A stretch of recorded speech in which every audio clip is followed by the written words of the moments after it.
नमस्कार साथियों, 18वें लोकसभा चुनाव के तारीखों का ऐलान मुख्य चुनाव आयुक्त राजीव कुमार ने कर दिया है। ऐसे में तमाम पार्टियां अपने चुनाव प्रचार प्रसार में जुट चुकी हैं और कई लुभावने ऑफर देने स्टार्ट भी हो गए हैं। ऐसे में तारीखों के ऐलान होते ही सभी पार्टियों के लिए आदर्श आचार संहिता भी लागू कर दिए जाते हैं और ज्ञात हो कि 17वीं लोकसभा का कार्यकाल 16 जून 2024 को समाप्त हो जाएगा। आदर्श आचार संहिता लागू होते ही कोई भी पार्टियाँ किसी भी प्रकार का लुभावना प्रचार या लुभावना ऑफर नहीं दे सकती हैं तथा उनके होर्डिंग को भी बहुत जल्द और इस बार चुनाव आयुक्त ने साफ किया है कि 24 घंटे के अंदर सभी पार्टियों के अपने होर्डिंग को हटा दिया जाए। ऐसे में 18वें लोकसभा चुनाव 7 चरणों में पूरा होगा, जिसकी शुरुआत 19 अप्रैल से होगी और 1 जून तक चलेगी तथा वोटों की गिनती 4 जून को होने वाली है। ऐसे में इंडिया टुडे कॉन्क्लेव के मंच पर बीते शनिवार को नरेंद्र मोदी ने कहा कि हम 2047 की तैयारी में हैं। यानी नरेंद्र मोदी के नज़र में 2029 नहीं बल्कि 2047 है। और ऐसा उन्होंने क्यों कहा तथा किस बात को लेकर के कहा है, तमाम इन सभी बातों को आज के इस वीडियो में हम लोग चर्चा करेंगे। सबसे पहले हम लोग यह जान लेते हैं कि 7 चरणों का जो इलेक्शन होने वाला है वो कब कब होने वाला है तथा किस तारीख को कौन से राज्यों में चुनाव होने वाले हैं। और इस बार 543 लोकसभा सीटों पर नहीं बल्कि 544 लोकसभा सीटों पर चुनाव होंगे, ऐसा मुख्य चुनाव आयुक्त राजीव कुमार ने क्यों कहा है। तमाम इन सभी बातों पर आज के इस वीडियो में हम लोग सिलसिलेवार तरीके से चर्चा करेंगे। सबसे पहले हम लोग देख लेते हैं लोकसभा चुनाव 2024 कब से शुरुआत होने वाली है और कब कब इसका वोटिंग पड़ेंगे। पहला चरण जो है वो 19 अप्रैल को होने वाला है तथा दूसरा चरण 26 अप्रैल को, तीसरा चरण 7 मई को और चौथा चरण 13 मई को। पांचवा चरण का जो चुनाव होगा वह 20 मई को और छठवें चरण का चुनाव 25 मई को होने वाला है। इसके साथ ही लास्ट जो चरण है 7वां चरण वह 1 जून को होगा और इसका नतीजा जो है वो 4 जून 2024 को आने वाले हैं। आगे हम लोग यह देख लेते हैं कि 19 अप्रैल को किन राज्यों में वोट पड़ेंगे। तो साथियों, 19 अप्रैल के दिन अरुणाचल प्रदेश, असम, बिहार, छत्तीसगढ़, मध्य प्रदेश, महाराष्ट्र, मणिपुर, मेघालय, मिजोरम, नागालैंड, राजस्थान, सिक्किम, तमिलनाडु, त्रिपुरा, उत्तर प्रदेश, उत्तराखंड, पश्चिम बंगाल, अंडमान निकोबार, जम्मू कश्मीर, लक्षद्वीप, पुदुचेरी के अलावा इन सभी राज्यों में 19 अप्रैल को पहले चरण में मतदान पड़ेंगे। इसके साथ ही 102 सीटों पर पहले चरण में चुनाव के लिए वोट डाले जाएंगे तथा 26 अप्रैल को असम, बिहार, छत्तीसगढ़, कर्नाटक, केरल, मध्य प्रदेश, महाराष्ट्र, मणिपुर, राजस्थान, त्रिपुरा, उत्तर प्रदेश, पश्चिम बंगाल और जम्मू कश्मीर की 89 सीटों पर मतदान होने वाले हैं। वहीं तीसरे चरण का चुनाव 7 मई को असम, बिहार, छत्तीसगढ़, गोवा, गुजरात, कर्नाटक, मध्य प्रदेश, महाराष्ट्र, उत्तर प्रदेश, पश्चिम बंगाल, दादर नागर हवेली और दमन दीव की कुल 94 सीटों पर वोट डाले जाएंगे। इसके साथ ही चौथे चरण का चुनाव 13 मई को आंध्र प्रदेश, बिहार, झारखंड, मध्य प्रदेश, महाराष्ट्र, उड़ीसा, तेलंगाना, उत्तर प्रदेश, पश्चिम बंगाल और जम्मू कश्मीर की कुल 96 सीटों पर वोट डाले जाएंगे। और पांचवें चरण का चुनाव 20 मई को छत्तीसगढ़, झारखंड, महाराष्ट्र, उड़ीसा, उत्तर प्रदेश, पश्चिम बंगाल, जम्मू कश्मीर और लद्दाख की 49 सीटों पर मतदान होगा। इसके साथ ही छठवें चरण का चुनाव जो है वो 25 मई को होने वाला है। 25 मई को बिहार, हरियाणा, झारखंड, उड़ीसा, उत्तर प्रदेश, पश्चिम बंगाल और दिल्ली की कुल 57 सीटों पर मतदान होंगे तथा लास्ट और 7वें चरण का चुनाव 1 जून को होने वाला है, जिसमें बिहार, हिमाचल प्रदेश, झारखंड, उड़ीसा, पंजाब, उत्तर प्रदेश, पश्चिम बंगाल, चंडीगढ़ की कुल 57 सीटों पर वोट डाले जाएंगे। यह हमने देखा कि किस चरण में किस राज्य में इलेक्शन होने वाले हैं। इसके अलावा 3 ऐसे बड़े राज्य हैं जिन पर 7 चरण में चुनाव होंगे, जिसमें एक यूपी और एक बिहार और तीसरा पश्चिम बंगाल ऐसा राज्य है जिसमें 7 चरण में चुनाव होने वाले हैं। इसके पीछे का मुख्य चुनाव आयुक्त राजीव कुमार ने कहा है कि ये 3 बड़े राज्य हैं और यहाँ पर लोकसभा की सीटों की संख्या भी ज़्यादा है। जैसे उत्तर प्रदेश में टोटल लोकसभा की सीट 80 आती हैं और बिहार में 40 तथा पश्चिम बंगाल में 42 लोकसभा की सीटें हैं, जिसके कारण इन तीनों राज्यों में पूरे 7 चरणों में चुनाव होने वाले हैं। ऐसे में पश्चिम बंगाल में आमतौर पर देखा जाता है कि किसी भी प्रकार का कोई भी इलेक्शन हो तो थोड़ा हिंसा होती ही है और हिंसा होने के कारण पश्चिम बंगाल में कुल 42 सीटों पर मुख्य चुनाव आयुक्त राजीव कुमार ने 7 चरणों में इलेक्शन कराने का सोचा है, जिसके कारण अभी राजनीति भी गर्मा गई है और कई विपक्षी पार्टियां ऐसा कह रही हैं कि यह करंट सरकार नरेंद्र मोदी ने जानबूझकर पश्चिम बंगाल के 7 चरणों में चुनाव का आयोजन करवाया है ताकि वह आराम से सभी सीटों पर जाकर के प्रचार प्रसार कर सकें। राहुल गांधी ने भी फिर से यही बात कही है कि ये सभी नरेंद्र मोदी की चाल है, जिसके कारण वह कुछ राज्यों में 7 चरणों में चुनाव करा रहे हैं ताकि वह जाकर के खुल करके प्रचार प्रसार कर सकें। इसके अलावा हम 15 उन लोकसभा सीटों के भी बारे में बात करेंगे जिस पर कई दिग्गजों की दाव लगेगी और इन दिग्गजों की जो चुनाव होने वाला है, वोटिंग होने वाला है, वह कब कब होने वाली है, इसके बारे में भी हम लोग जानकारी प्राप्त करेंगे। तथा इसके अलावा नरेंद्र मोदी ने आखिर ऐसा क्यों कहा कि 2047 की हम लोग सोच रहे हैं, इस पर भी हम लोग चर्चा करेंगे। तो सबसे पहले हम लोग बात कर लेते हैं कि 15 बड़ी सीटों पर कब मतदान होने वाला है। तो बनारस, जहाँ पर प्रधानमंत्री नरेंद्र मोदी खुद लोकसभा चुनाव में खड़े हैं, वहां पर 1 जून को सबसे आखिरी चरण में मतदान होने वाला है। वहीं गांधीनगर में गृह मंत्री अमित शाह की सीट है, जहां पर 7 मई को मतदान होंगे। वहीं वायनाड कांग्रेस का गढ़ राहुल गांधी का सीट है, जहां पर 26 अप्रैल को मतदान होने वाले हैं। इसके अलावा अमेठी में सबकी नज़र होगी, जहां पर केंद्रीय मंत्री स्मृति ईरानी ने फिर से पर्चा भरा है और वहां से उन्हें वह सीट दी गई है, जहां पर मतदान 20 मई को होने वाला है।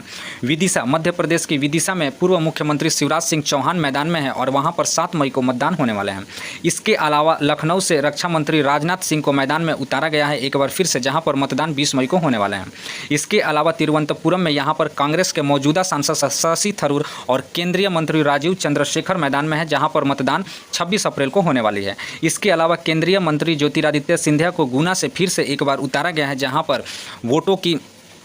वोट डाले जाएंगे वो 7 मई को डाले जाएंगे। इसके अलावा हरियाणा के करनाल में पूर्व मुख्यमंत्री मनोहर लाल खट्टर को मैदान में उतारा गया है, जहां पर चुनाव 25 मई को होने वाला है। इसके अलावा उत्तराखंड के हरिद्वार में पूर्व सीएम त्रिवेंद्र सिंह रावत मैदान में खड़े हैं, जहां पर वोटिंग 19 अप्रैल को होने वाली है। इसके अलावा केंद्रीय मंत्री नितिन गडकरी की सीट नागपुर से कन्फर्म की गई है और वहां पर इलेक्शन 19 अप्रैल को होने वाला है। इसके अलावा उत्तरी मुंबई में केंद्रीय मंत्री पीयूष गोयल पहली बार इस सीट से लोकसभा चुनाव लड़ रहे हैं। ऐसे में देखना होगा कि पीयूष गोयल क्या एक बार फिर से विजयी होते हैं या नहीं। यहां पर जो है वोटिंग वह 20 मई को होने वाली है। इसके अलावा कोटा से निवर्तमान लोकसभा के स्पीकर ओम बिरला को सीट दी गई है, जहाँ पर 26 अप्रैल को मतदान होंगे। इसके अलावा हमीरपुर में केंद्रीय मंत्री अनुराग ठाकुर को सीट दिया गया है, जहाँ पर 1 जून को मतदान होने वाला है। इसके अलावा उत्तर पूर्व दिल्ली में भाजपा के मौजूदा सांसद मनोज तिवारी को सीट दी गई है, जहां पर 25 मई को मतदान होने वाले हैं। तो साथियों, आज के इस वीडियो में अभी तक हम लोगों ने देखा कि 15 बड़ी सीट तथा वो कौन कौन से 7 चरणों में किस राज्यों में चुनाव होने वाले हैं। इसके अलावा हम लोग बात करते हैं अभी लोकसभा चुनाव 2024 में यूपी में सभी 7 चरणों में इस बार चुनाव होने वाले हैं। इसके अलावा बिहार में 40 सीटों पर 7 फेज में वोटिंग होने वाले हैं और पश्चिम बंगाल में 7 फेज में भी वोटिंग होने वाले हैं। जैसे कि मैंने आपको पहले ही बताया, चुनाव आयुक्त राजीव कुमार ने कहा कि 3 बड़े राज्य जहां पर लोकसभा की सीटों की संख्या काफ़ी ज़्यादा है, वहां पर हमने 7 चरणों में इलेक्शन किए हैं ताकि किसी भी प्रकार का हिंसा का खबर न सुनने को आए। इसके अलावा महाराष्ट्र में भी 5 चरणों में वोटिंग होने वाले हैं तथा मध्य प्रदेश की 29 सीटों पर 4 चरणों में वोटिंग होंगे। आम चुनाव के साथ 4 राज्य ऐसे भी है जहां पर विधानसभा का चुनाव होने वाले हैं। वह राज्य है अरुणाचल प्रदेश, सिक्किम, उड़ीसा और आंध्र प्रदेश। आगे हम लोग बात कर लेते हैं कि 4 राज्य वह कौन कौन से हैं जिसमें विधानसभा चुनाव भी होने वाले हैं। सांसदीय चुनावों के साथ साथ इस बार 4 राज्यों में विधानसभा चुनाव भी होने वाले हैं, जिसमें उड़ीसा में 4 चरणों में विधानसभा चुनाव होंगे, जो कि 13 मई, 20 मई, 25 मई और 1 जून को वोट डाले जाएंगे। इसके अलावा अरुणाचल प्रदेश में 19 अप्रैल 2024 को सभी 60 विधानसभा सीटों पर एक ही चरण में चुनाव होंगे।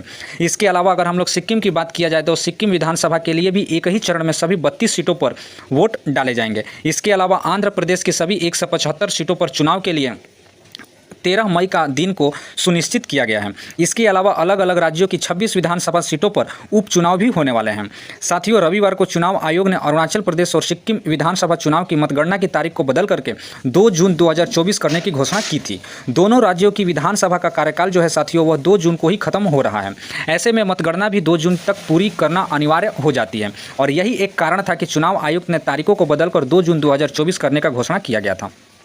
मैंने आप सभी को पहले ही बताया कि 3 राज्यों में 7 चरणों में चुनाव होने वाले हैं और जो वो 3 राज्य हैं वो हैं उत्तर प्रदेश, बिहार और पश्चिम बंगाल। इस बार दोस्तों वोटरों की संख्या जो है वो कुल 96.8 करोड़ पंजीकृत वोटर्स की संख्या बताई गई है। इसके अलावा 47.1 करोड़ महिला तथा 49.7 करोड़ पुरुष वोटर की संख्या बताई गई है। इसके अलावा 1 करोड़ 89 लाख जो है पहली बार वोट देने वाले हैं तथा 19.74 करोड़ युवा वोटर्स इस बार लोकसभा चुनाव में नजर आने वाले हैं, जिनकी उम्र 20 से 29 साल मुख्य चुनाव आयुक्त राजीव कुमार द्वारा बताई गई है। इसके अलावा साथियों 1 जनवरी 2024 को जिनकी उम्र 18 साल नहीं हुई थी उनका भी नाम जोड़ा गया है। इसमें 13.4 लाख ऐसे आवेदक हैं जो 1 अप्रैल 2024 तक 18 साल के हो जाएंगे और ऐसे में वो भी वोट दे सकेंगे। इसमें 88.4 लाख दिव्यांग, 82 लाख जो हैं वो 85 साल से अधिक की उम्र के और 48,000 ट्रांसजेंडर भी शामिल हैं। आपके जानकारी के लिए बता दूं कि 85 साल से अधिक की उम्र के लोगों के लिए घर से वोट करने की सुविधा भी प्रदान की गई है। इसके लिए मतदान कर्मी उनके घर पर जाकर उनका वोट रिकॉर्ड करेंगे। इसके अलावा अब हम लोग बात कर लेते हैं कि आखिर चुनाव आयुक्त ने क्यों ऐसा कहा कि इस बार 543 नहीं बल्कि 544 सीटों पर इलेक्शन होंगे। अगर हम लोग मणिपुर की बात करें तो यहाँ की 2 लोकसभा सीटों के लिए 19 और 26 अप्रैल को 2 चरणों में वोट डाले जाएंगे, ऐसा चुनाव आयुक्त ने कहा है। आंतरिक मणिपुर और बाहरी मणिपुर के कुछ क्षेत्रों में 19 अप्रैल को पहले चरण में मतदान कर लिए जाएंगे। ऐसे में आप सभी को बता दूं कि 543 लोकसभा सीटों के बजाय निर्वाचन क्षेत्र की संख्या बढ़कर 544 हो गई है। आखिर ऐसा कैसे हुआ? क्या देश में एक नया निर्वाचन क्षेत्र जुड़ गया है? ऐसा कई लोगों के दिमाग में यह बात आ रही होगी। आखिर ऐसा कैसे हुआ? क्या देश में एक नया निर्वाचन क्षेत्र जुड़ने से 543 से 544 हो गए हैं? तो मुख्य चुनाव आयुक्त राजीव कुमार ने इस पर जवाब दिया। उन्होंने कहा कि ऐसा कुछ भी नहीं है। दरअसल मणिपुर के 2 निर्वाचन क्षेत्रों में से एक पर 2 चरणों में मतदान होने वाला है, जिससे कुल लोकसभा सीटों की संख्या 544 मालूम हो रही है। आपके जानकारी के लिए बता दूं कि मणिपुर की 2 लोकसभा सीटों के लिए 19 और 26 अप्रैल को 2 चरणों में वोट डाले जाएंगे। आंतरिक मणिपुर और बाहरी मणिपुर के कुछ क्षेत्रों में 19 अप्रैल को पहले चरण में मतदान होना है। ऐसे में 26 अप्रैल को दूसरे चरण में शेष क्षेत्रों में वोटिंग होगी तथा बाहरी मणिपुर में एक सीट पर 2 बार मतदान किए जाएंगे, जिसके कारण 543 के अलावा 544 लोकसभा सीट काउंट हो रहे हैं। राज्य में विस्थापन के कारण से ऐसा फैसला लिया गया था। और यह विस्थापन क्यों हुआ था? आप सभी को पता होगा कि पिछले साल 3-4 मई के आसपास में 2 समुदायों के बीच में जातीय संघर्ष काफ़ी उग्र हो गए थे, जिसके बाद से कई बार राज्य हिंसा की चपेट में आया था। ऐसे में मणिपुर पिछले साल काफ़ी खबरों में, सुर्खियों में भी बना हुआ था। आपके जानकारी के लिए यह भी बता दूं कि आंतरिक और बाहरी मणिपुर सीटें क्रमशः भाजपा और नागा पीपुल्स फ्रंट यानी एनपीएफ के पास में ही हैं। बाहरी मणिपुर सीट अनुसूचित जनजाति एसटी के लिए आरक्षित की गई है और यही कारण है कि इस बार 543 के अलावा 544 जो है लोकसभा सीटों की काउंटिंग हो रही है। दोस्तों, आदर्श आचार संहिता लागू होते ही आम चुनाव के ऐलान के साथ ही देश में यह लागू हो जाता है। मौजूदा लोकसभा का कार्यकाल मैंने आपको पहले ही बताया कि 16 जून को समाप्त हो रहे हैं। ऐसे में यह भारत का सबसे बड़ा पर्व लोकसभा चुनाव के रूप में, जिसे आम चुनाव भी कहा जाता है, के रूप में देखा जाता है। अब यह देखने वाली बात है कि कौन सी पार्टी फिर से पलट करके सामने आती है या भारतीय जनता पार्टी अपने कार्यकाल को आगे बढ़ाने में इन्हें मदद मिलती है। चुनाव आयोग के सामने इस बार लोकसभा चुनाव में काफ़ी चुनौतियों का भी सामना करना पड़ेगा, जिसमें मुख्य रूप से 4 चुनौतियों को देखा जा रहा है। पहला है मसल पावर, दूसरा है मनी पावर, तीसरा है मिस इन्फॉर्मेशन, चौथा है आचार संहिता का उल्लंघन।